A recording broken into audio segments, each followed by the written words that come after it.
vez que el fármaco llega al lugar de acción, donde yo deseo que actúe, ese fármaco tiene que realizar ciertos cambios, modificar algunas estructuras, algunas funciones normales del organismo, ¿no? Entonces, en términos sencillos, la farmacodinámica va a estudiar las alteraciones bioquímicas, fisiológicas, todos los cambios que va a producir el fármaco en el organismo del paciente, lo que nos va a permitir comprender los mecanismos de acción. ¿Sí? La farmacodinámica se va a encargar de entender cómo funciona el fármaco, qué es lo que hace en el organismo del paciente. Recordemos que un principio básico es que los fármacos no crean nuevas funciones. Los fármacos solamente van a modificar funciones que ya existen en nuestro organismo. Un fármaco puede incrementar una función, inhibir una función, pero no va a crear funciones nuevas. Entonces, es un principio básico para entender cómo es que este fármaco modifica alguna función preexistente en nuestro cuerpo. Eso se va a encargar la farmacodinámica. Además de eso, la farmacodinámica nos ayuda a entender cuantitativamente los efectos de los fármacos. Hay dos conceptos que vamos a ver en la parte final, que son los conceptos de potencia y eficacia. ¿Sí?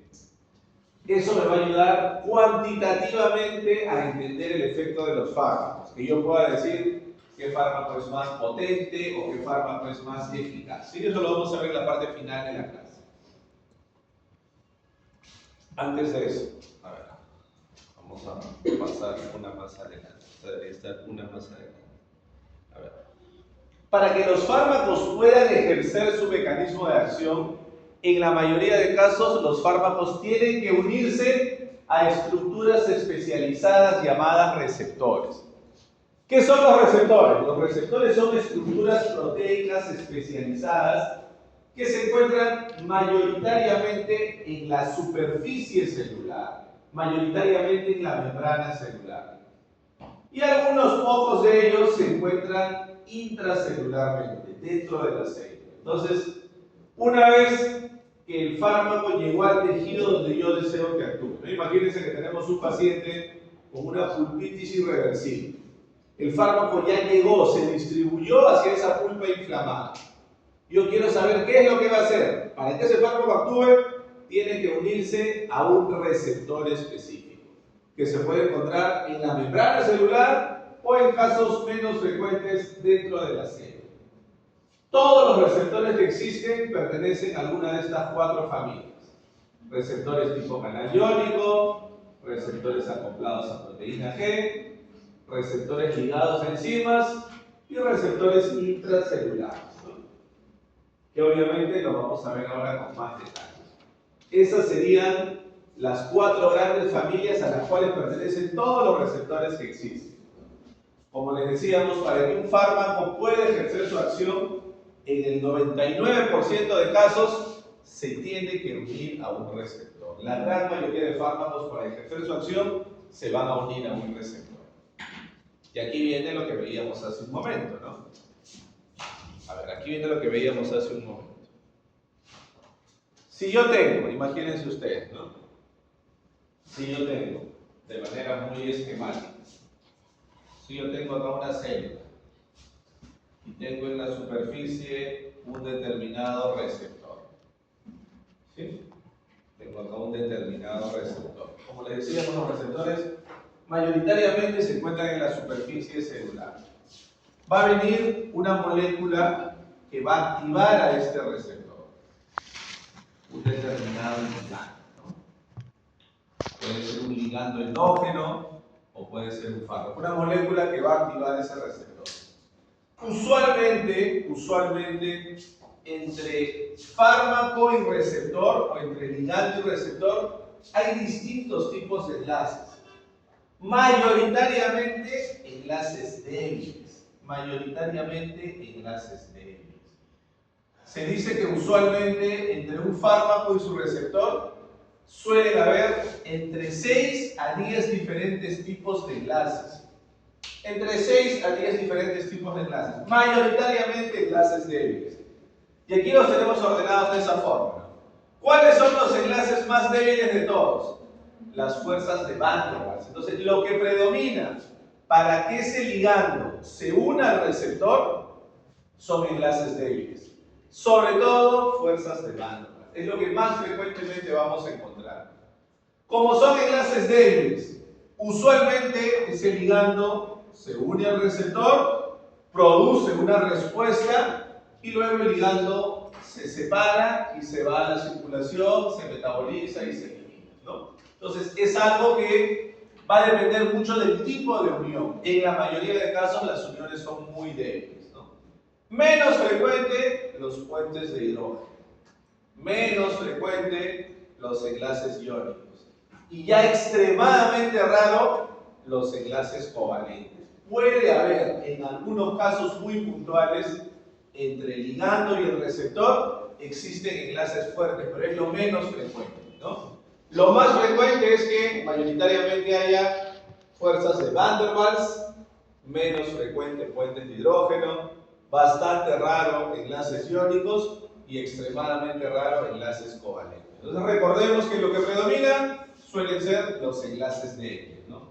Fuerzas de Van der Waals o en menor medida puentes de hidrógeno o enlaces iónicos. Esto ya lo vimos acá. Acá podemos ver, jóvenes, las 4 familias de receptores, ¿no? ¿Qué nos llama la atención de esa imagen, de ese gráfico que tenemos ahí? ¿Qué nos llama la atención? La forma de... ¿Cuál forma? 4 tienen forma diferente. Estos son canal iónico, estos son acoplados a proteína G, estos son enzimáticos y estos son intracelulares. Así, de manera general, ¿qué nos llamará la atención? ¿Perdón? ¿Que tienen diferentes ligandos? Ya, sí, importante, que tienen diferentes ligandos. Hay ligandos específicos para cada tipo de receptor. Una buena observación. ¿Qué más? ¿Qué más nos llama la atención? La manera en La ubicación. ¿Cómo así la ubicación? De las 4 familias que vemos, ¿cuántas se encuentran en la membrana? 3, ¿no? Los canales iónicos, los acoplados a proteína G y los catalíticos o enzimáticos son receptores transmembrana. ¿Qué significa? Que atraviesan completamente la membrana celular, están enclavados en la membrana celular. Y solamente la última familia, como su nombre indica, los receptores intracelulares, se encuentran dentro de la célula. Obviamente pueden estar a nivel del citoplasma o incluso en algunos casos intranuclearmente. ¿Sí? Entonces, tener esa idea general, vamos a describirlos ahora con mayor detalle. ¿Sí? Veamos la primera familia, que son los receptores tipo canal iónico. Los receptores tipo canal iónico se conocen también como receptores ionotrópicos. ¿Sí? Receptores canal iónico o receptores ionotrópicos. Porque lo que van a hacer estos receptores es regular, modular la transferencia de iones a ambos lados de la membrana. Como dice acá, son canales transmembrana, hemos visto que atraviesan completamente la membrana. Son canales especializados. ¿A qué se referirá, jóvenes, cuando dice canales especializados?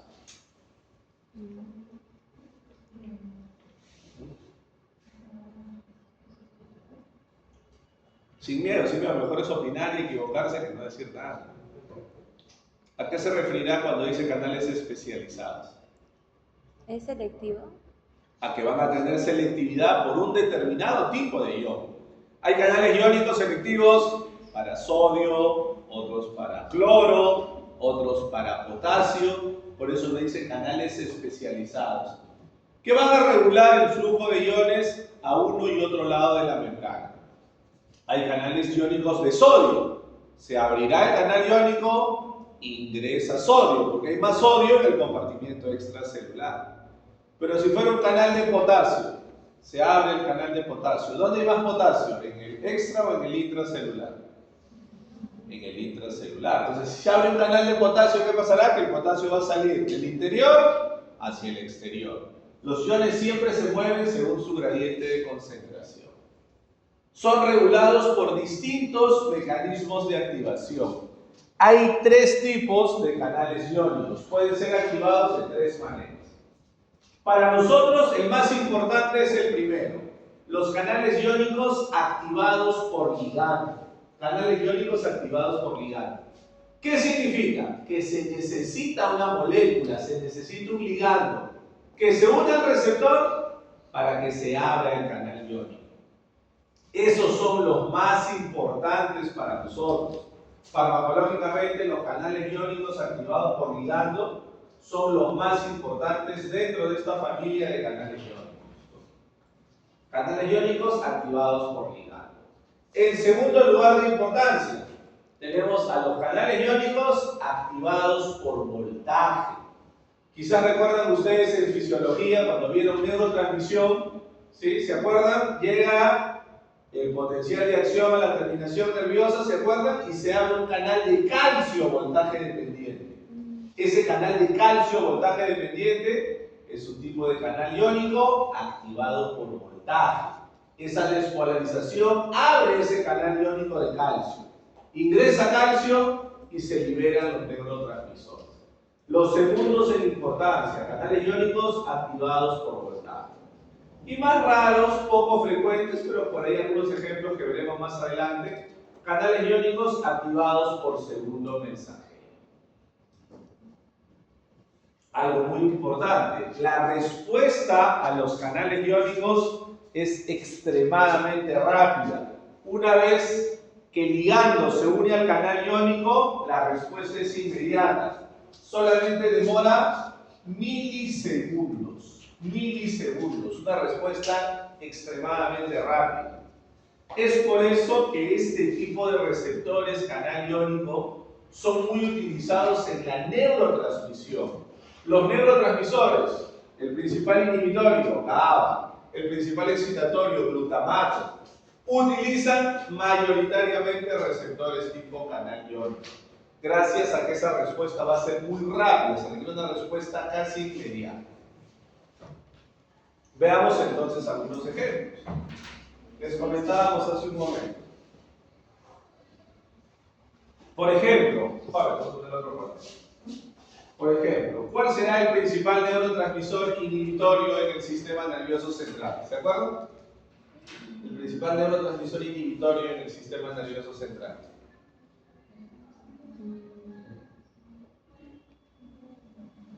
¿Cuál será? ¿Se acuerdan? El neurotransmisor GABA, ¿no? El neurotransmisor GABA es el principal neurotransmisor inhibitorio en el sistema nervioso central. Y ese neurotransmisor GABA se va a unir a un receptor llamado GABA de tipo A. Si recuerdan, seguramente lo han visto, el neurotransmisor, no confundamos neurotransmisor GABA con receptor GABA de tipo A. Porque el neurotransmisor GABA tiene 3 tipos de receptores, ¿no? GABA A, GABA B y GABA C. Pero el más importante es el GABA A. Entonces, si yo quiero un clásico ejemplo de receptor tipo canal iónico, tenemos acá el receptor GABA de tipo A. Canal iónico selectivo para cloro. ¿Sí?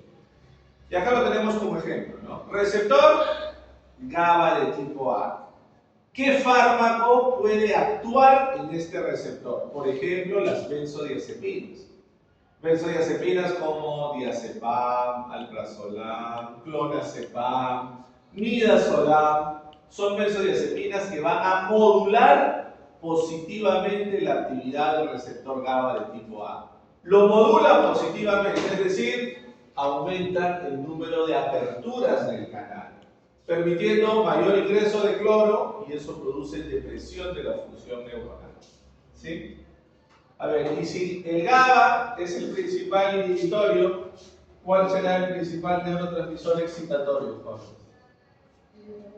Glutamato, ¿no? Muy bien, el principal excitatorio es el glutamato a nivel del sistema nervioso central. ¿Y cuál será el principal receptor para el glutamato? El NMDA, ¿sí? Muy Muy bien, NMDA. Es el principal receptor. Recordemos que hay varios, ¿no? Hay NMDA, AMPA, kainato, por mencionar los tres más importantes. Pero el más importante es el receptor NMDA. También es un ejemplo de receptor tipo canal. Entonces vemos acá, receptor NMDA. Por ejemplo, este fármaco intravenoso que es la ketamina. La ketamina es un antagonista del receptor NMDA. La ketamina se une a un sitio alostérico, vamos a ver qué significa eso. Se une a un sitio alostérico y va a antagonizar la actividad de este receptor NMDA, causando depresión de la función neuronal. ¿Sí? Decíamos, más importantes son los receptores activados por ligando. Por ejemplo, ¿no? Este GABA de tipo A, su ligando endógeno, ¿cuál será? El neurotransmisor GABA. Pero como hemos visto, también puede ser activado por otros fármacos que recibimos exógenamente. En el caso del glutamato, es el ligando endógeno para el receptor NMDA. Pero ese NMDA también puede ser, en este caso, bloqueado por fármacos que recibimos exógenamente. Y acá tenemos un ejemplo de canal iónico activado por voltaje. Los canales de sodio voltaje dependientes que tenemos en las terminaciones nerviosas. Terminaciones nerviosas que cuando se activan van a producir dolor. Entonces, ¿cómo podemos bloquear a estos canales de sodio para que nuestro paciente no perciba dolor? Utilizando un anestésico local como la lidocaína, ¿no? La lidocaína bloquea los canales de sodio voltaje dependientes. Aquí tenemos una representación esquemática, ¿no? Receptor GABA de tipo A, 5 subunidades, y en la parte central el canal selectivo para cloro, ¿sí? Cloro con carga negativa. Acá lo vemos más detallado, no nos interesa profundizar, esto es un tema más molecular, pero la misma estructura, 5 subunidades y en la parte central el canal iónico selectivo para cloro. Recuerden que todo receptor canal iónico tiene una determinada selectividad. Así como el GABA de tipo A es selectivo para cloro, por ejemplo, el NMDA es selectivo para sodio y calcio. Permite el ingreso de sodio y calcio. Muy bien, veamos la segunda familia. La segunda familia son los receptores acoplados a proteína G. Los receptores acoplados a proteína G se conocen también como receptores metabotrópicos. ¿Sí? Metabotrópicos. Se llaman receptores metabotrópicos porque van a participar en la mayor parte de reacciones metabólicas de nuestro organismo. En la mayor parte de reacciones metabólicas. Es por eso que son, como dice acá, los más abundantes. Lo que más tenemos en el organismo son receptores acoplados a proteína G. Por eso reciben ese nombre de metabotrópicos, ¿sí? Estructuralmente, si vemos el aspecto químico, tiene 7 dominios transmembrana y va a atravesar desde la parte extracelular hasta la parte intracelular. También algo que caracteriza mucho a estos receptores acoplados a proteína G es que al activar el receptor se activa una serie de reacciones enzimáticas que producen un segundo mensajero. ¿Qué es un segundo mensajero? Un segundo mensajero es una molécula que va a amplificar la señal. Se encarga de amplificar la señal y seguir generando una mayor cantidad de reacciones enzimáticas para finalmente producir una respuesta. ¿Sí? Vamos a verlo luego con un gráfico, ¿no? Ese es un segundo mensajero, una molécula intermediaria que se encarga de amplificar la señal para seguir produciendo más reacciones enzimáticas y finalmente producir una respuesta a ese, ¿no?, ligando, a ese receptor que se unió a este receptor metabotrópico. ¿Sí? En este caso, la respuesta es rápida. La respuesta va a durar segundos. ¿Sí? Desde que el ligando se une al receptor acoplado a proteína G, la respuesta va a durar algunos segundos. A ver, ¿qué ejemplos tenemos? Hay muchísimos ejemplos, ¿no? Por ejemplo, a nivel del sistema nervioso simpático, todos los receptores, alfa 1, alfa 2, beta 1, beta 2, beta 3, todos son acoplados a proteína G. En el sistema nervioso simpático, todos son acoplados a proteína G. Por ejemplo, tenemos el receptor alfa 1 adrenérgico. ¿Se acuerdan dónde se encuentra principalmente el receptor alfa 1 adrenérgico? ¿Dónde se encontrará principalmente el receptor alfa 1 adrenérgico?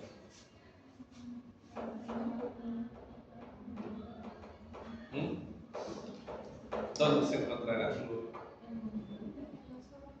En los ojos. ¿Qué parte de los ojos? Sí, pero no es la ubicación principal. No es la ubicación principal. Sí se encuentra en el músculo radial de la pupila. Cuando yo lo estimulo causa midriasis, pero no es la ubicación principal. ¿El corazón? ¿Se acuerdan? ¿Dónde se ubica? Principalmente, alfa 1. Alguien de 20 personas, alguien tiene que acordarse.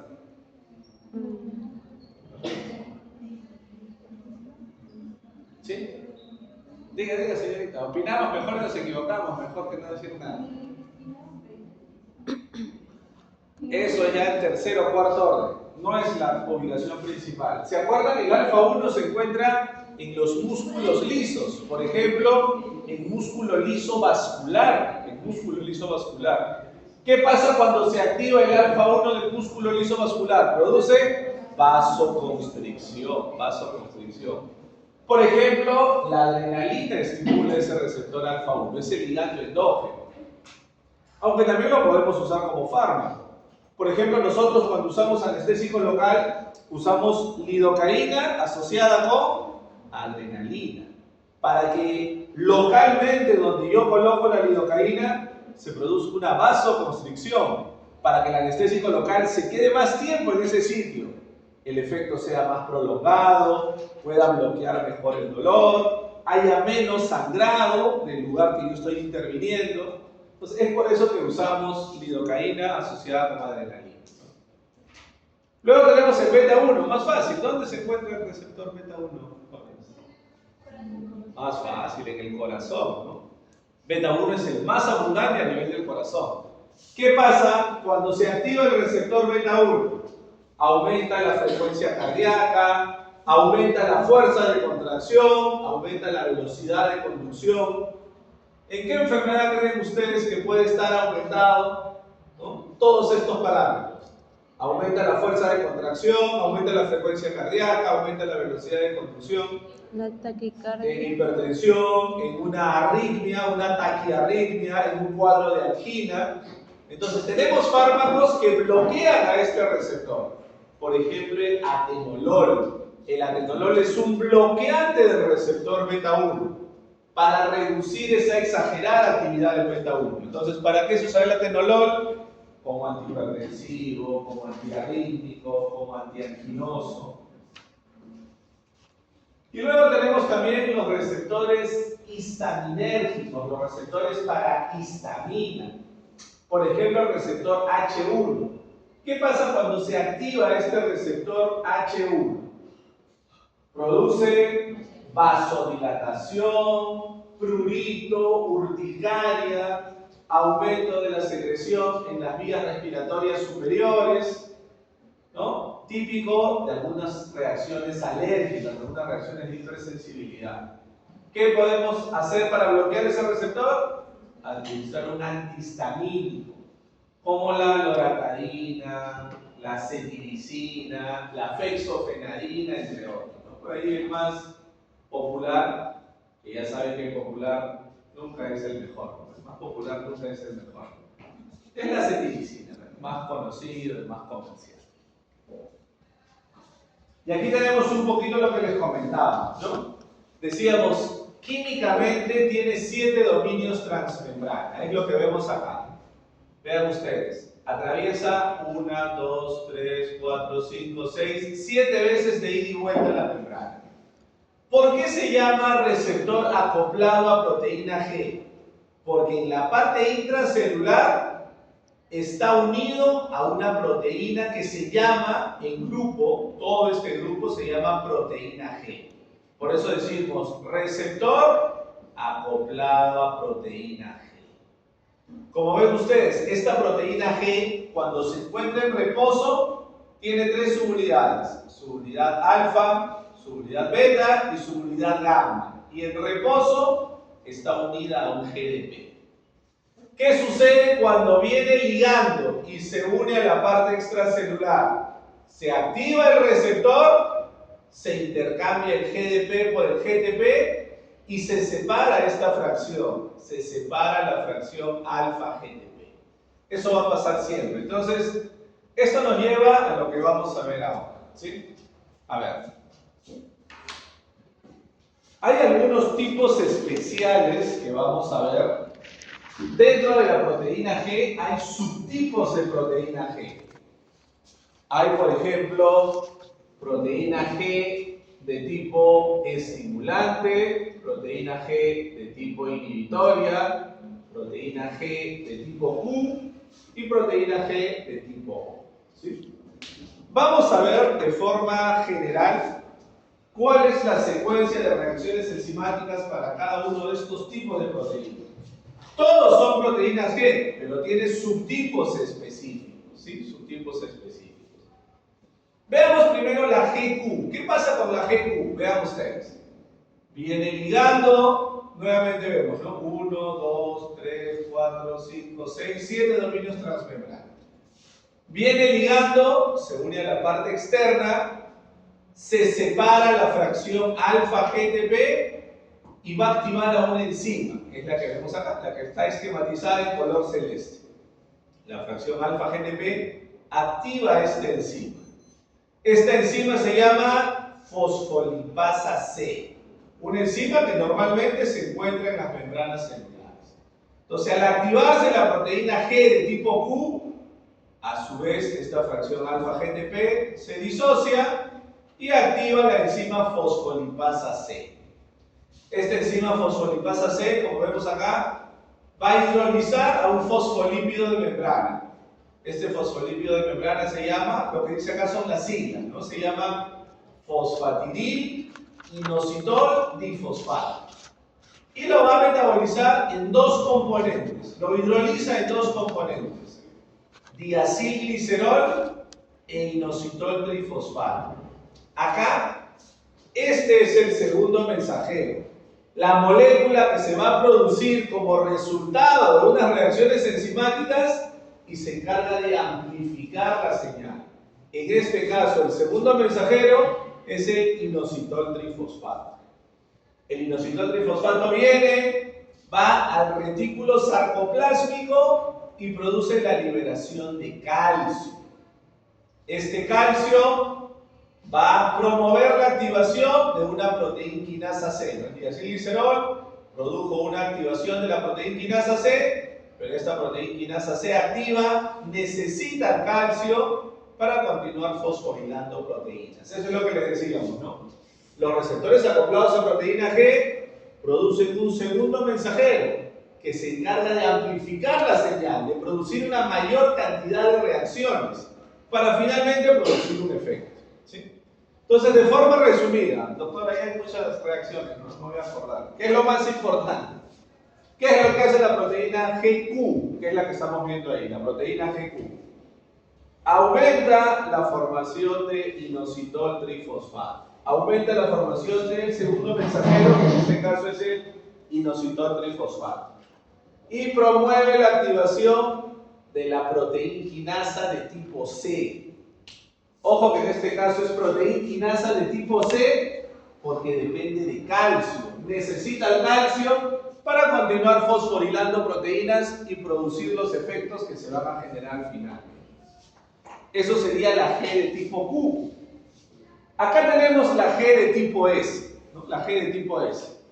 Nuevamente vemos, viene ligando, se une al receptor, en la parte intracelular se separa la fracción alfa-GTP, En este caso, al ser una proteína G de tipo estimulante, activa otra enzima, la enzima adenilil ciclasa. Otra enzima que también se encuentra normalmente en la membrana celular. Esta enzima adenilil ciclasa cataliza esta reacción enzimática, hace que el ATP se convierta en AMP cíclico. Y este AMP cíclico promueve la activación de una proteína quinasa de tipo A, que es más sencillo, es más fácil de recordar. ¿Por qué será proteína quinasa de tipo A? Porque depende de AMP cíclico. Entonces, en el caso de la GS, el segundo mensajero será el AMP cíclico. La molécula señalizadora es este AMP cíclico. ¿Y qué es lo que va a hacer? Promover la mayor activación de la proteína quinasa de tipo A. ¿Se entienden, jóvenes? Son las principales proteínas G, ¿no? GQ y GS. ¿Se entienden? Veo caras de preocupación. ¿Se entiende, jóvenes? Más o menos. Que se entienda más o menos, ahí estamos. Es una reacción un poco complicada. Obviamente, si GS aumenta el AMP cíclico, aumenta la proteína quinasa A, ¿qué cosa hará la GI? Lo contrario, ¿no? La GI disminuye la formación de AMP cíclico y reduce la activación de la proteína quinasa de tipo A. Mientras que la GO es una proteína G especial que se encuentra en las terminaciones sinápticas. La GO se encuentra en las terminaciones sinápticas. Y lo que va a hacer es bloquear los canales de calcio. Bloquea canales de calcio. Bloquea canales de calcio para impedir el ingreso de calcio y de esta forma evita la liberación de neurotransmisores, ¿no? Muy importante esta GO cuando hablemos más adelante de analgésicos opioides, de tramadol, de codeína, morfina, porque van a tener mucho esta actividad, ¿no? Acá tenemos un poquito el resumen que les decíamos, ¿no? Quedémonos con lo que está en la pizarra, que es lo más básico, lo más sencillo. Vemos la tercera familia de receptores. La tercera familia de receptores son los receptores ligados a enzimas, conocidos también como receptores enzimáticos o receptores catalíticos, ¿sí? Receptores enzimáticos o catalíticos. Como todo receptor de membrana hemos visto, ¿no? Atraviesa por completo la membrana, desde la superficie extracelular hasta la superficie intracelular, con una parte transmembrana. Obviamente, una vez que el ligando se une a la parte extracelular, intracelularmente se va a modificar una actividad enzimática. Se puede incrementar o en algunos casos se puede inhibir. Eso depende del ligando que se haya unido al receptor. En este caso, la respuesta es menos rápida que los dos anteriores. Para el caso de estos receptores enzimáticos, desde que se une el ligando al receptor, la respuesta va a demorar algunos minutos en producirse. Demora minutos en manifestarse la respuesta. Veamos algunos ejemplos. Ejemplos característicos. El más característico, el receptor para insulina o receptor insulínico. Obviamente. ¿Cuál será el ligando endógeno o fármaco que puede estimular ese receptor? La insulina, ¿no? La insulina, que es una hormona que nuestro propio cuerpo produce y que también es un fármaco que algunos pacientes, por ejemplo los pacientes diabéticos tipo 1, necesitan inyectarse para poder llevar su vida normalmente. También, un ejemplo medio complicado, fácil de entender si lo explicamos, existe en nuestro organismo una quinasa llamada quinasa BCR-ABL. La quinasa BCR-ABL es una quinasa que participa en los procesos de diferenciación celular, en la proliferación y diferenciación celular. En algunas enfermedades, como en el cáncer, esta quinasa tiene una mayor actividad, por eso hay tanta proliferación y diferenciación celular. Obviamente, para evitar eso, se utilizan algunos fármacos como el imatinib. El imatinib es un antineoplásico que inhibe a esta quinasa BCR-ABL. Por eso se usa para el tratamiento de algunas formas de cáncer. De aquí tenemos el ejemplo, como les decíamos, jóvenes, más reconocido, ¿no? El receptor para insulina. Típico ejemplo de receptor con actividad enzimática o receptor catalítico, el receptor para insulina. Vemos acá, ¿no? La parte extracelular, los dominios transmembrana y en la parte interna una actividad enzimática. Viene la hormona insulina circulando, se une a su receptor, se une a la parte externa del receptor, se activa el receptor y eso permite la activación de una función enzimática, en este caso la fosforilación de los residuos de tirosina. Esta insulina, al activar el receptor, va a producir esta respuesta, una respuesta de fosforilación de residuos de tirosina. Eso produce una serie de reacciones que van a generar que los GLUT4 que están a nivel del citosol vayan hacia el citoplasma y lleguen a la membrana celular. Aquí como que está un poco más detallado ese mecanismo, ¿no? Cómo desde el citosol atraviesan todo el citoplasma y llegan a la membrana celular. ¿Se acuerdan en qué tejidos, en qué parte de nuestro cuerpo tenemos mayor cantidad de GLUT4? ¿Sí? ¿Dónde? Digamos, a lo mejor decir algo que no opinar, joven. Cuando estemos en el examen de casos clínicos o la evaluación práctica, a veces pasa, ¿no? Se van a pasar de 4 o 5, ¿no? Y algunos no dicen nada, ¿no? Y ponemos 5 y reclamos, 5 es mucho, no 5 es un regalo de nota, podemos poner 0, o sea, no decimos nada, es 0 de nota. Siempre hay que opinar, si nos equivocamos, perfecto, en ese proceso de aprender están ustedes, ¿no? ¿Se acuerdan cuáles son los tejidos, en qué parte de nuestro cuerpo hay más GLUT4? Cuando, lo que hemos visto hace un momento, cuando se activa el receptor de insulina, los GLUT4 van a colocarse a nivel de la membrana para que la glucosa ingrese a la célula. ¿Dónde ingresa la glucosa principalmente? ¿Cómo? No, ya está en la circulación, pero de la circulación llega al receptor de insulina. Músculo. Y músculo esquelético. En el primer lugar, ¿se acuerdan? Músculo esquelético. Segundo lugar, tejido adiposo. Y en tercer lugar, los hepatocitos, ¿no? En ese orden, músculo esquelético, tejido adiposo y hepatocitos. Ahí van a colocarse los GLUT4, permitiendo que la glucosa ingrese al interior de la célula. Y la última familia son los receptores intracelulares.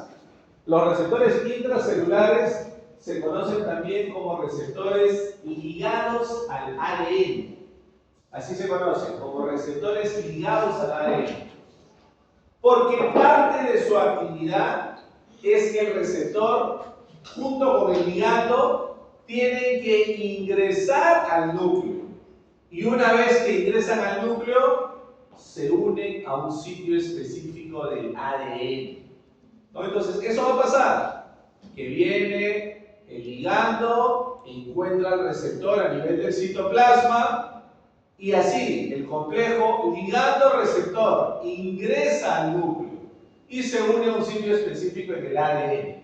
Por eso estos receptores se llaman también receptores ligados al ADN, ¿no? Una característica muy importante: todo ligando que se une a un receptor intracelular debe ser altamente liposoluble, porque necesita atravesar la membrana celular, atravesar todo el citosol, en muchos casos incluso atravesar la membrana nuclear. Entonces, para atravesar todas esas membranas, el ligando que se va a unir a un receptor intracelular tiene que ser altamente liposoluble. En este caso, la respuesta de los receptores es bastante lenta, suele ser una respuesta lenta. Puede demorar horas, o en algunos casos incluso días. Horas o incluso hasta días. ¿Por qué? Porque una vez que estos receptores ingresaron al núcleo y se unieron a un sitio específico en el ADN, lo que van a hacer es modificar la síntesis de proteínas. Aumentan la expresión de algunas proteínas y reducen la expresión de otras proteínas. Y esa síntesis proteica va a demorar varias horas o a veces incluso días. ¿Qué ejemplo típico tenemos? El receptor GR, receptor para glucocorticoides. Recordemos, el principal glucocorticoide de nuestro organismo, ¿se acuerdan cuál es? ¿Cuál es el corticoide que nuestro propio organismo produce? ¿No? Su nombre lo dice, ¿no? Corticoide se produce en la corteza de la glándula suprarrenal. ¿Cuál será el principal corticoide que nuestro propio organismo produce? Adrenalina. No, la adrenalina es una catecolamina y se produce en la médula de la glándula suprarrenal. Pero en la corteza, ¿se acuerdan? Cortisol, muy bien. El cortisol es el principal corticoide endógeno. Entonces el cortisol se une a este receptor GR, modificando la síntesis proteica. Obviamente, el cortisol es el corticoide endógeno que produce mi cuerpo, pero también hay corticoides exógenos, ¿no? Seguramente ustedes conocen prednisona, prednisolona, dexametasona, betametasona, entre otros. Y también tenemos acá el receptor TR, que es el receptor para hormona tiroidea, receptor para la tiroxina. También es un receptor intracelular, ¿no? Y acá vemos de manera sencilla un gráfico, ¿no? Vemos acá una membrana celular, la representación de una célula, una membrana celular, acá está el citosol, acá está el núcleo, ¿no? Entonces viene la hormona esteroidea, por ejemplo, podría ser el cortisol. Ese cortisol tiene que atravesar primero la membrana celular, llega al receptor, se une al receptor, el receptor se activa y así el complejo ligando-receptor ingresa al núcleo y se une a un sitio específico en el ADN, ¿no? Les decíamos, por eso esta familia de receptores se conoce también como receptores ligados al ADN. Acá vemos lo mismo, ¿no? El glucocorticoide viene por la circulación, atraviesa la membrana celular, se une a su receptor, el receptor se activa y de esa forma dimerizado ingresa al núcleo. Se une a un sitio específico del ADN, ¿no? Una vez que ingresó el receptor con su respectivo ligando al interior del núcleo y se unió a un sitio específico del ADN, va a modificar la síntesis proteica.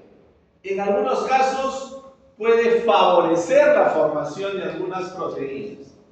Para ir familiarizándonos con algunos términos que veremos más adelante. Cuando favorece la formación de algunas proteínas, eso se llama transactivación. Yo podré decir luego, lo veremos luego con más detalle, que los corticoides causan transactivación de los receptores beta-2 adrenérgicos. ¿Qué significa? Que por acción de los corticoides aumenta la expresión, la formación de receptores beta-2 adrenérgicos. ¿Sí? Y lo contrario también puede pasar, se disminuye la formación de otras proteínas. Cuando se reduce la formación de algunas proteínas, eso se conoce como transrepresión. ¿Sí? Entonces, los receptores ligados al ADN pueden producir transactivación o transrepresión de ciertos tipos especiales de proteínas. Esto nos lleva, jóvenes, tenemos todavía 20 minutos. Esto nos lleva a un concepto que vamos a ver ahora. Dos conceptos realmente importantes, que son los conceptos de potencia y eficacia. Yo les pongo un ejemplo antes de ver el concepto, ¿sí? Un ejemplo muy sencillo. Imagínense que estamos en el ámbito médico, ¿no? Imagínense que, no sé, somos oncólogos y tenemos que ver a un paciente con dolor severo por cáncer. Yo ese dolor severo lo puedo alinear con morfina de 4 miligramos. O puedo tener un efecto equivalente con tramadol de 50 miligramos. O puedo tener un efecto equivalente con fentanilo de 100 microgramos, o puedo tener un efecto equivalente con codeína de 60 miligramos. Esos 4 fármacos, en esas dosis, me van a producir un efecto equivalente, similar. 4 miligramos de morfina, 50 miligramos de tramadol, 100 microgramos de fentanilo y 60 miligramos de codeína. Así a simple vista, sin que veamos todavía el concepto. ¿Cuál de esos fármacos creen ustedes, jóvenes, que será el más potente? ¿Cuál de estos 4 fármacos? Ya sabemos que en esas dosis podemos alcanzar un efecto similar. Pero si yo los veo así, analizo un poquito, ¿cuál de esos fármacos será más potente? ¿Cuál tendrá mayor potencia? ¿Por qué fentanilo, jóvenes? Porque me permite alcanzar un efecto similar, pero con menor dosificación. Recordemos que 100 microgramos es como decir 0.1 miligramos. Entonces, si yo tuviera que ordenarlo según su potencia, ¿cuál sería el número 1? El más potente, porque permite alcanzar el mismo efecto, pero con menor concentración. ¿Quién sería el número 2 en potencia? Morfina. ¿Quién le seguiría la morfina? Tramadol. Y finalmente, por ahí cerca, la codeína, ¿no? Entonces, a eso apela el concepto de potencia. La potencia es un concepto que tiene que ver mucho con la concentración. Por eso es que la potencia se conoce también como S50. ¿Qué significa S50? Es la concentración efectivamente. S50 es la concentración efectivamente. Entonces, es lo mismo decir potencia o decir concentración efectivamente. ¿Qué será entonces la potencia? La potencia es la concentración a la cual el fármaco que estoy estudiando va a ejercer el 50% de su actividad máxima. Por eso, potencia se conoce también como concentración efectivamente. Recordemos, concentración, potencia tiene directamente que ver con la concentración. Será la concentración a la cual un fármaco puede alcanzar el 50% de su actividad máxima. Muy diferente a eficacia. En este caso, que le pusimos hace un momento, las 4 opciones tienen la misma eficacia, porque las 4 me permiten aliviar el dolor. Entonces, eficacia simplemente es la respuesta máxima producida por un fármaco. A la eficacia no le interesa la concentración. La eficacia simplemente ve el resultado final. No le importa si ese resultado final el fármaco lo obtuvo con 10 microgramos, 100 microgramos,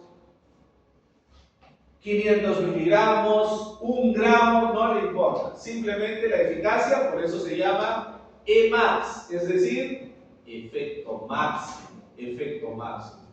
La eficacia simplemente consiste en la máxima respuesta que puede producir un fármaco, ¿sí? Y esto lo podemos ver en un gráfico que nos va a ayudar a entender mucho de lo que vamos a ver también ahora a continuación. A ver, jóvenes, creo que mejor sacamos, se ve así. A ver. Vamos a subir esto.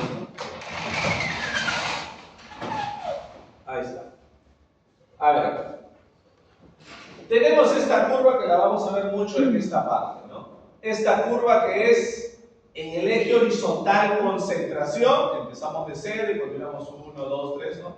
Concentración en el eje horizontal y porcentaje de respuesta en el eje vertical. 20, 30, 40, 50% de respuesta hasta el 100% de respuesta. Entonces, concentración, respuesta. ¿Sí? Concentración, respuesta.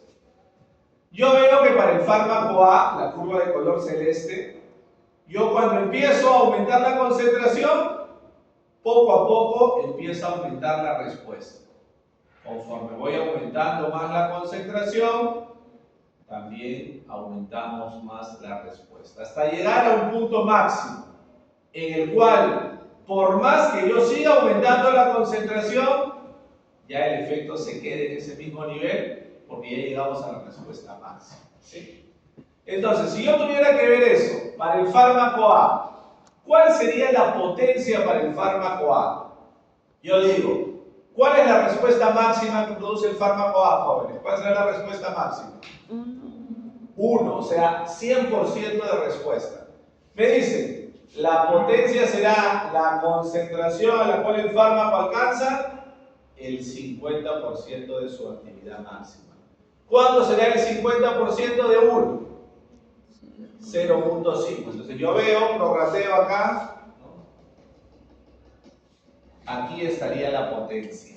Este punto, que estamos colocando de color verde, es la potencia para el fármaco A, porque es la concentración a la cual el fármaco es capaz de alcanzar el 50% de su actividad máxima. ¿Se entiende? ¿Sí? ¿Se entiende? ¿Y qué vemos? A la derecha vemos que hay otro fármaco, que es el fármaco B, que es la curva de color negro. Una respuesta parecida, necesita mayor concentración para recién empezar a producir una determinada respuesta. ¿Hasta qué porcentaje de respuesta llega el fármaco B, jóvenes? 1. También al 100%. Si yo quisiera saber la potencia del fármaco B, digo, la respuesta máxima fue 100%. El 50% será 0.5. Igual, prorrateo la curva. Y tenemos acá la potencia para el fármaco B. ¿Qué puedo decir yo viendo solamente las curvas? ¿Cuál de esos dos fármacos es más potente? ¿El fármaco A o el fármaco B? A. Obviamente el fármaco A, porque puede alcanzar ese 50% de su actividad máxima, pero con menor concentración. Si yo tuviera, jóvenes, una tercera curva, de esta manera, si yo tuviera una curva así,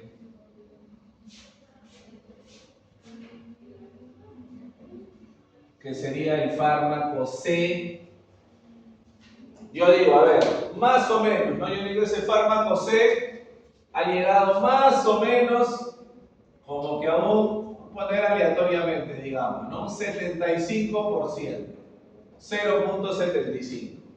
Yo quiero calcular su potencia. Me dice, la potencia es la concentración a la cual un fármaco alcanza el 50% de su actividad máxima. Para el fármaco C, ¿cuál es su actividad máxima? 75% o 0.75. ¿Cuál será el 50% de 0.75? ¿Cuánto será? No. ¿Cuánto será? Más o menos. 37.5. ¿Sí? ¿Sí? Sí. 0.375. Entonces yo prorrateo ahí. En la curva, ¿no? Aquí estaría. Esta sería la concentración efectiva media para el fármaco C.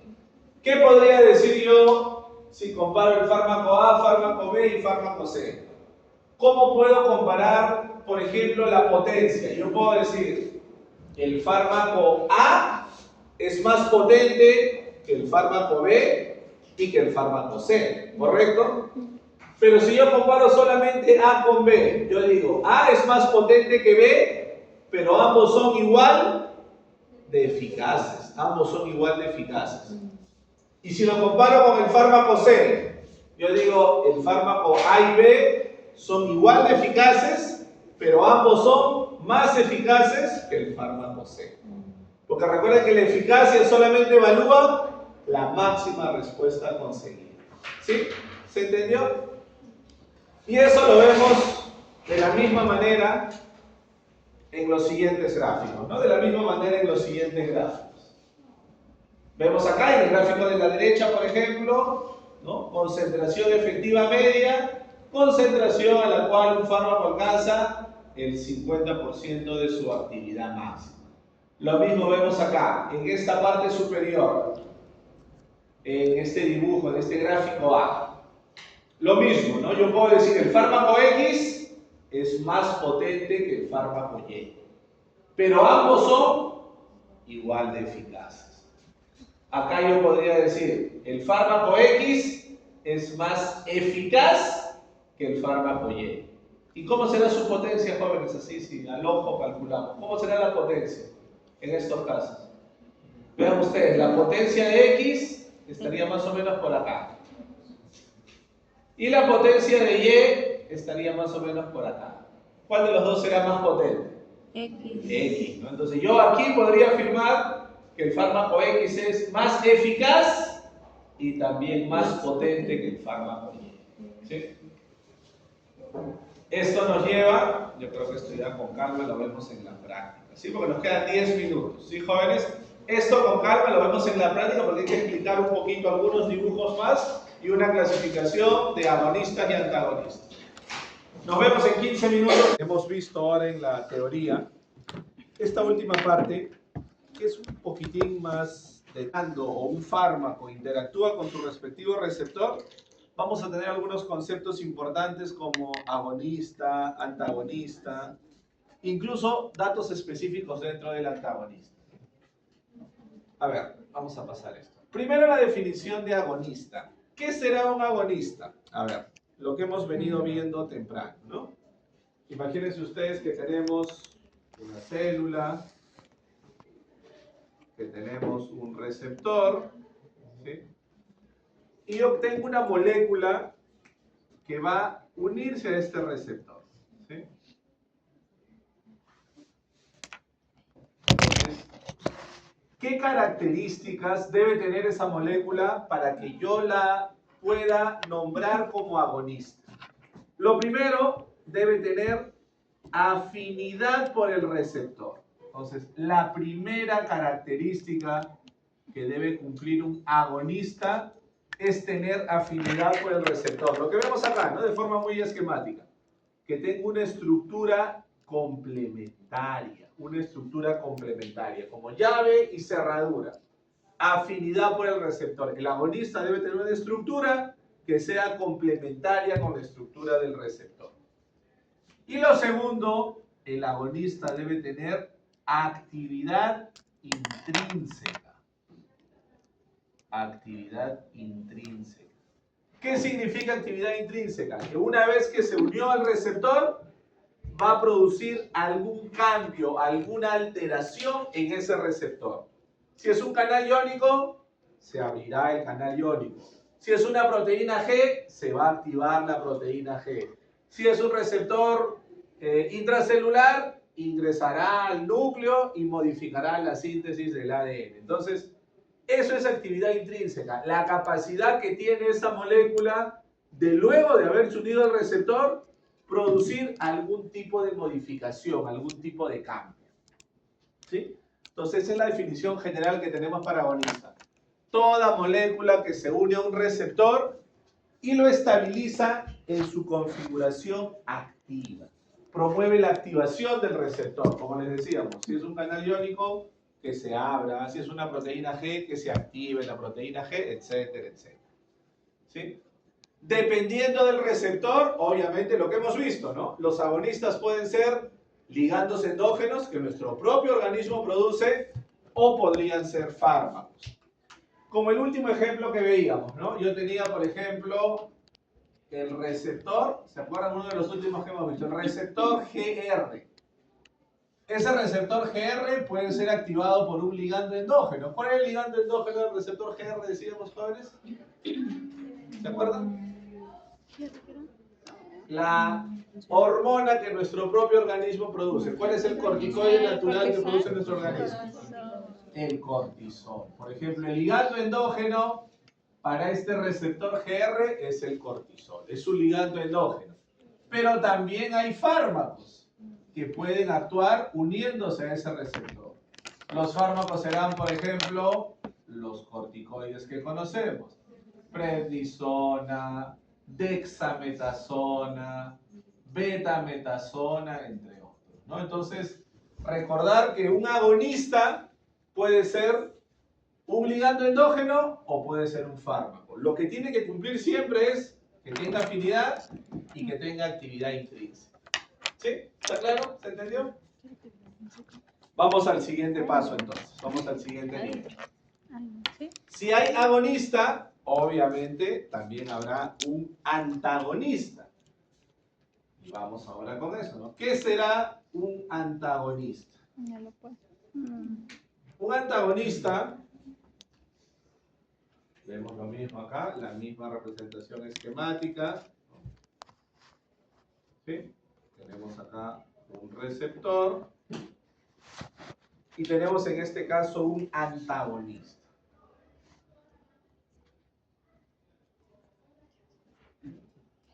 Un antagonista. ¿Qué será un antagonista? Una molécula que sí tiene afinidad por el receptor, posee afinidad, tiene una estructura complementaria con el receptor, pero no tiene actividad intrínseca. Un antagonista puro tiene afinidad por el receptor, pero no posee actividad intrínseca. ¿Qué significa eso? Que simplemente se va a unir al sitio activo del receptor y va a impedir que se produzca algún tipo de respuesta. ¿Sí? ¿Se entiende, jóvenes? Solamente tiene afinidad, pero no produce ningún cambio, ninguna modificación. Tiene afinidad, pero no posee actividad intrínseca. No es lo que nos dice la definición. Antagonista será aquella molécula que inhibe la acción del agonista.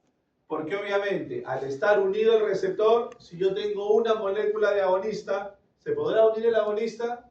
No, porque el sitio ya está ocupado. Entonces, inhibe la acción del agonista, pero carece de efecto en ausencia del agonista. No va a producir ninguna respuesta.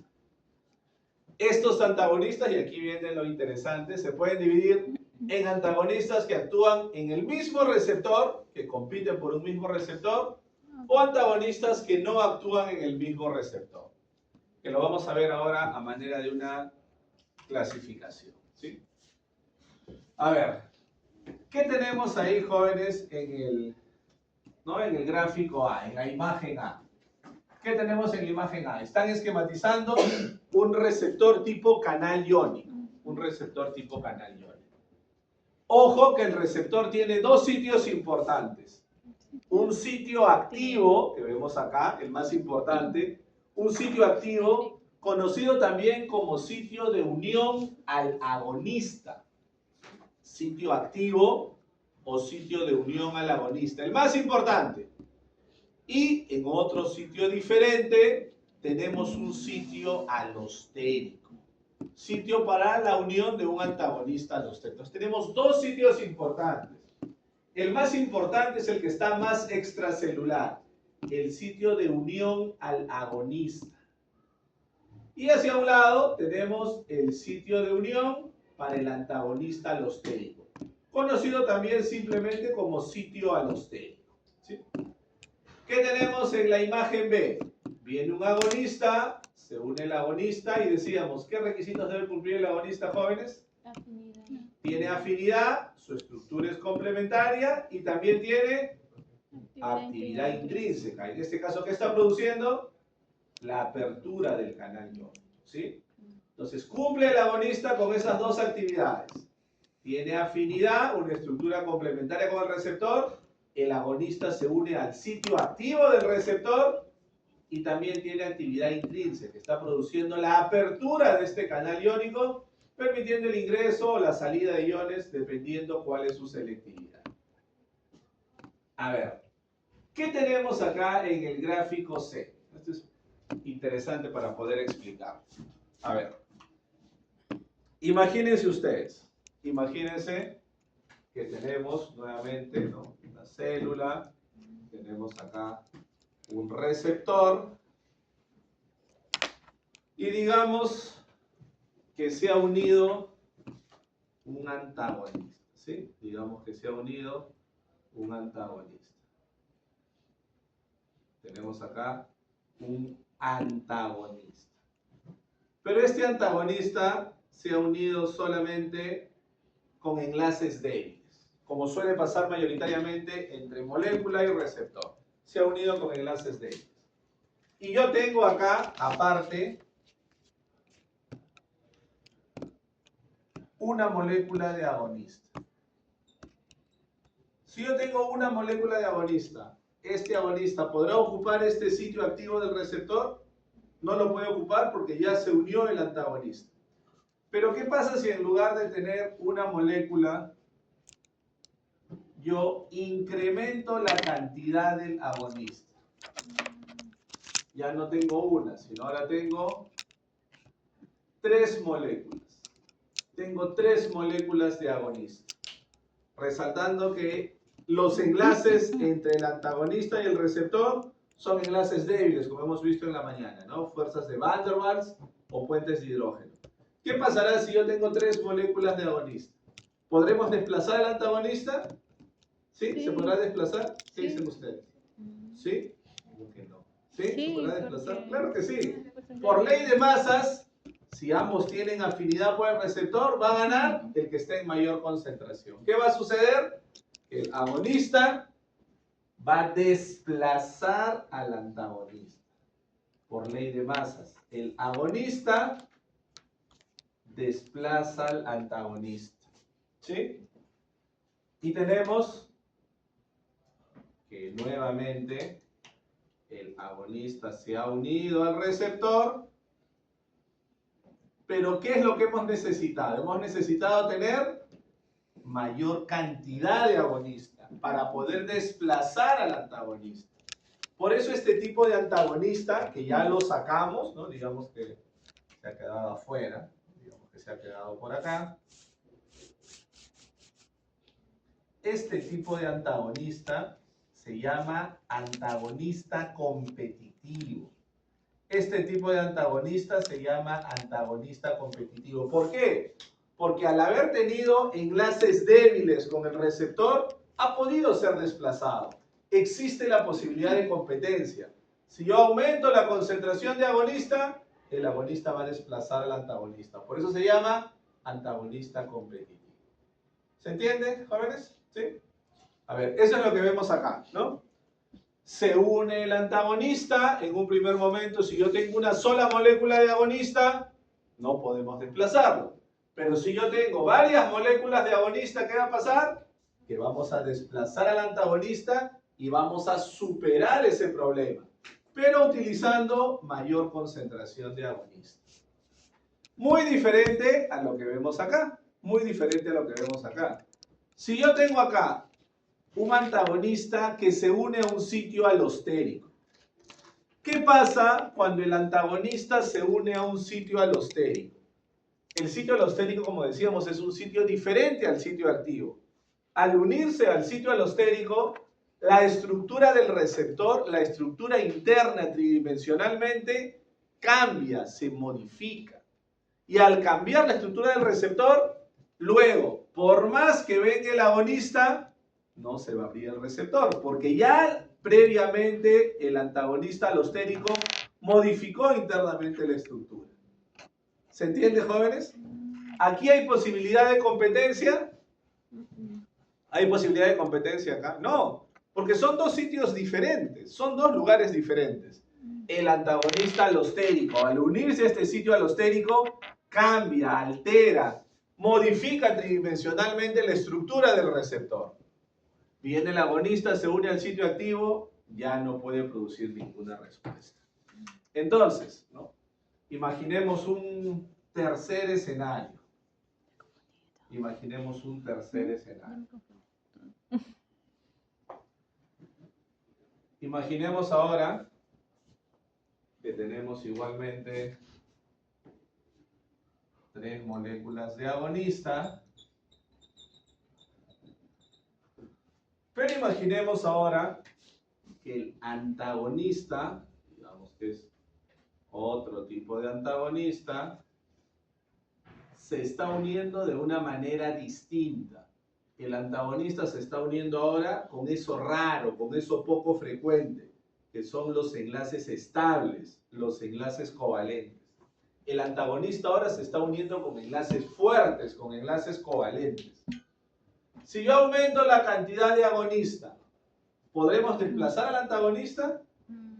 ¿Podemos desplazarlo? No, porque los enlaces son fuertes, son covalentes. Este antagonismo se conoce como antagonismo de tipo no competitivo. Entonces, a eso me lleva la clasificación que vamos a ver ahora. La clasificación me dice lo siguiente, a ver. Si yo tengo antagonistas que actúan a nivel de los receptores, si los antagonistas se unen al sitio activo, lo que vimos primero, si el antagonista se une al sitio activo, pero lo hace con un enlace débil, con un enlace reversible, ¿qué pasará? Yo aumento la cantidad de agonista. ¿Podré desplazar a ese antagonista? Sí, porque es un enlace débil. Hablaremos de un antagonista competitivo. Es un antagonismo de tipo competitivo. ¿Por qué es superable? Porque el enlace es débil. Pero lo que hemos visto acá, si se une al sitio activo, pero con un enlace fuerte, con un enlace covalente, un enlace que es irreversible, ¿habrá posibilidad de competencia? No, por más que yo ponga 4, 5, 10, no hay posibilidad de competencia. Hablaremos de un antagonismo no competitivo en el sitio activo del receptor. ¿Sí? Y por otra parte, cuando se une al sitio alostérico, sea con un enlace débil o sea con un enlace fuerte, ¿qué decíamos que sucedía cuando se unía el antagonista al sitio alostérico? ¿Qué decíamos que sucedía? Cambia internamente la estructura del receptor. Tridimensionalmente cambia el receptor. Por más que luego venga el agonista, ¿podrá activar ese receptor? Ya no puede. Entonces tampoco hay posibilidad de competencia. Hablaremos de un antagonista alostérico de tipo no competitivo. ¿Sí? Y eso es lo que vamos a ver ahora. A ver, ¿qué será lo que ya hemos explicado, jóvenes? El antagonista competitivo. El antagonista competitivo es aquella molécula que se va a unir al receptor de manera reversible en el sitio activo. Aquella molécula que se une al receptor de manera reversible en el sitio activo, con enlaces débiles, fuerzas de Van der Waals o puentes de hidrógeno. Vamos a ver en el gráfico ahora de forma muy visual que cuando yo utilizo un antagonista de tipo competitivo, lo que vamos a hacer es reducir la potencia del agonista. Veamos en el gráfico. ¿Se acuerdan de este gráfico? Porcentaje de respuesta, concentración. Vean ustedes, la curva de color celeste, cuando utilizamos solamente agonista, solo agonista, aumentamos la concentración, poco a poco va aumentando la respuesta, hasta que llegamos a una respuesta máxima. Por más que aumente más la concentración, ya no pasamos de ese nivel. ¿Sí? Pero ¿qué pasa cuando utilizo el agonista en presencia de un antagonista competitivo, que tiene enlaces débiles? ¿Yo puedo desplazar ese antagonista competitivo? Si tiene enlaces débiles, ¿lo puedo desplazar? Sí lo puedo desplazar, pero ¿qué necesito? Necesito mayor concentración, mayor cantidad de agonista. Entonces, yo puedo llegar a producir la misma respuesta, pero ¿qué necesito? Mayor concentración. Y puedo llegar a producir la misma respuesta. Entonces, el antagonista de tipo competitivo lo que hace es reducir la potencia del agonista. ¿Sí? ¿Se entiende? Reduce la potencia del agonista. Porque ahora necesito mayor concentración. ¿Sí?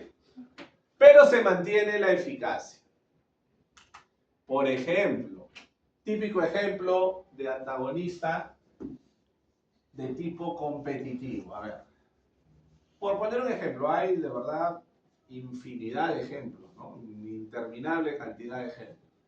Pero por poner un ejemplo, seguramente se acuerdan ustedes de los receptores muscarínicos. ¿Se acuerdan, jóvenes, de los receptores muscarínicos? Sí. Que pertenecen a la división parasimpática, ¿no? Receptores muscarínicos, los más importantes M1, M2 y M3, ¿no? También hay M4 y M5 que están en el sistema nervioso central. Usualmente, ¿cuál es el agonista de estos receptores muscarínicos? ¿Se acuerdan? ¿Qué ligando endógeno normalmente estimula a los receptores muscarínicos? Si es división parasimpática. ¿Se acuerdan que en la división simpática el neurotransmisor es noradrenalina? Y en la división parasimpática, ¿cuál es el neurotransmisor? Acetilcolina. Entonces, el ligando endógeno, en este caso es el agonista, es la acetilcolina. Acetilcolina estimula M1, estimula M2 y estimula M3, produciendo todas las respuestas muscarínicas. ¿Cuál será en este caso el antagonista de tipo competitivo? Que se une al receptor, pero con un enlace débil, con un enlace de Van der Waals o puente de hidrógeno. Por ejemplo, un fármaco que vamos a ver posteriormente, que es la atropina. Atropina es un antagonista competitivo de M1, M2 y M3. Se une con enlaces débiles. ¿Qué pasa si yo aumento la cantidad de acetilcolina? Desplazamos a la atropina y nuevamente tenemos la acción sobre receptores muscarínicos. ¿Sí? ¿Se entiende, jóvenes?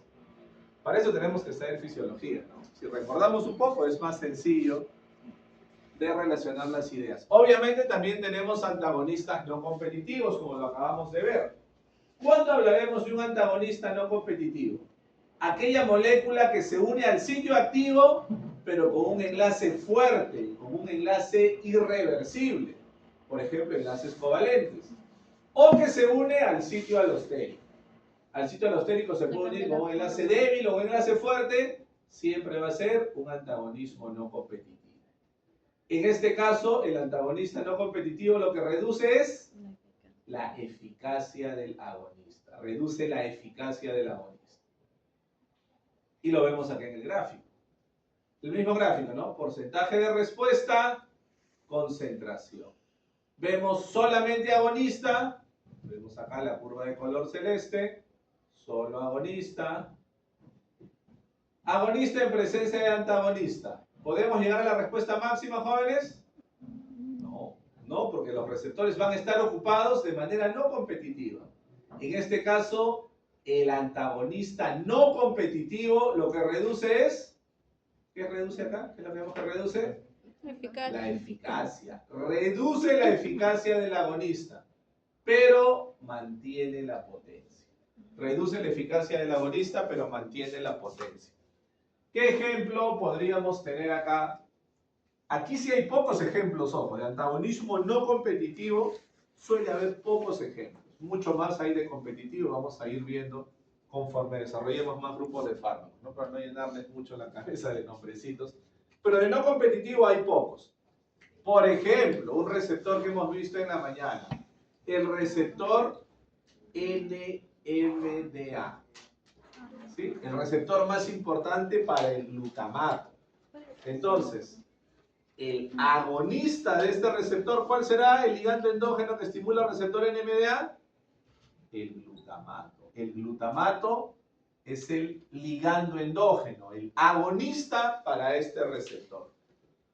¿Cuál será en este caso el antagonista no competitivo? ¿Se acuerdan? En la mañana vimos, ¿cómo se llama ese antagonista no competitivo? Que bloquea de manera no competitiva al receptor NMDA. Ketamina, ¿no? Muy bien, ketamina. El antagonista no competitivo es ketamina, que es un antagonista que se une específicamente al sitio alostérico, produciendo un antagonismo de tipo no competitivo. Entonces recordemos, el antagonismo no competitivo lo que hace es reducir la eficacia, pero manteniendo la potencia del agonista. Finalmente, jóvenes, tenemos lo que hemos visto hasta ahora, son antagonistas que actúan sobre el mismo receptor, agonista y antagonista sobre el mismo receptor. Existen otros casos especiales donde no se requiere interactuar con el mismo receptor. Por ejemplo, tenemos un antagonista de tipo químico, un antagonismo químico. ¿Qué será un antagonismo químico? Aquel que no requiere la interacción con receptores. Simplemente es un antagonismo carga positiva, carga negativa. O ácido-base, ¿no? Un ejemplo muy sencillo de entender es, por ejemplo, algo que tiene que ver con farmacología digestiva. Imagínense ustedes que nosotros hemos comido algo muy condimentado, muy picante. Nuestro organismo empieza a producir una mayor cantidad de ácido clorhídrico, ¿no? Tenemos acidez, ardor epigástrico, empezamos a producir mayor cantidad de ácido clorhídrico. ¿Cómo yo puedo contrarrestar este exceso de ácido? ¿No? Nuestro organismo, en respuesta a esa alimentación, produce una mayor cantidad de ácido clorhídrico. Yo tengo que administrar algún compuesto que sea básico. Por ejemplo, hidróxido de aluminio con hidróxido de magnesio. Quizás han escuchado, jóvenes, alguna vez, hay un nombre comercial muy conocido de un producto que se llama Milanta. Quizás han escuchado alguna vez, ¿no? Si viven en este mundo han escuchado alguna vez, pero de repente no han tenido nunca acidez o han visto un comercial al menos, ¿no? ¿Qué hace este producto? Este producto, este nombre comercial es Milanta, contiene hidróxido de aluminio conjuntamente con hidróxido de magnesio. Vean ustedes, este hidrógeno se combina con el OH, igualmente acá este hidrógeno se combina con el OH. Tenemos H2O. ¿Qué cosa estamos formando? Agua. Entonces se neutraliza ese exceso de ácido. ¿Hay algún receptor acá, jóvenes? Ningún receptor, simplemente ácido, base. Un exceso de ácido lo contrarresto tomando por vía oral una base. Y se forma agua. Neutralizamos ese exceso de ácido. Es un ejemplo de antagonismo químico. Y lo que más vamos a ver, es el antagonismo fisiológico. El antagonismo fisiológico es aquel en el cual yo tengo dos respuestas diferentes actuando en receptores opuestos. Ya no me voy a pelear por un solo receptor, como en el caso del competitivo, no competitivo, no. Acá son dos respuestas diferentes actuando en receptores distintos, ¿no? Dos respuestas opuestas. Señorita, ¿cuál es su nombre? Camila. Camila. Un sistema de nuestro cuerpo, Camila. Cualquier sistema. Por ejemplo, sistema digestivo. Todo lo que hemos visto en el sistema nervioso autónomo, fisiología del sistema nervioso autónomo, nos va a ayudar a entender ejemplos de antagonismo fisiológico funcional. Por ejemplo, a nivel digestivo, yo digo, la acetilcolina actúa en receptores muscarínicos M3 y produce aumento de la motilidad digestiva, aumento del peristaltismo gastrointestinal. ¿Sí? Entonces yo digo, la división parasimpática, acetilcolina, actúa en receptores muscarínicos M3 y produce aumento de la motilidad, aumento del peristaltismo. Yo tengo lo opuesto en la división simpática. La adrenalina actúa en receptores beta 2 y produce lo opuesto. Disminuye la motilidad, disminuye el peristaltismo gastrointestinal. ¿Sí? ¿Qué tenemos acá, jóvenes? Respuestas opuestas actuando en receptores diferentes. Actúo en dos receptores diferentes y produjo una respuesta opuesta. Uno aumenta una actividad, aumenta la motilidad, aumenta el peristaltismo. El otro disminuye la motilidad, disminuye el peristaltismo. Ejemplos de antagonismo fisiológico funcional. ¿Se entiende? Aquí sí hay, como les digo, jóvenes, innumerables ejemplos, infinitos ejemplos, si nos ponemos a pensar en todos los órganos y sistemas de nuestro organismo, ¿no? Innumerables ejemplos. ¿Cuál es su nombre, señorita? Solange. Un sistema, Solange, diferente al digestivo. Sistema respiratorio, por ejemplo. Si yo pienso en sistema respiratorio, yo diré para sistema respiratorio, por ejemplo, la adrenalina, que es el neurotransmisor simpático, actúa en receptores beta 2 que están en músculo liso bronquial y produce broncodilatación. Produce broncodilatación. Por otra parte tengo la acetilcolina que actúa en receptores muscarínicos M3 y produce Broncoconstricción. Similar al caso anterior, ¿no? Receptores opuestos, tenemos respuestas opuestas, ¿no? División simpática, división parasimpática. Uno relaja el músculo liso bronquial, el otro contrae el músculo liso bronquial. Por ejemplo, ¿su nombre, señorita? Melissa. Un sistema, Melissa. Un último ejemplo. Cardiovascular, sistema cardiovascular. Por ejemplo, yo digo, la adrenalina, en este caso actuando en receptor beta 1 adrenérgico, aumenta la fuerza de contracción, aumenta la frecuencia cardíaca, aumenta la velocidad de conducción.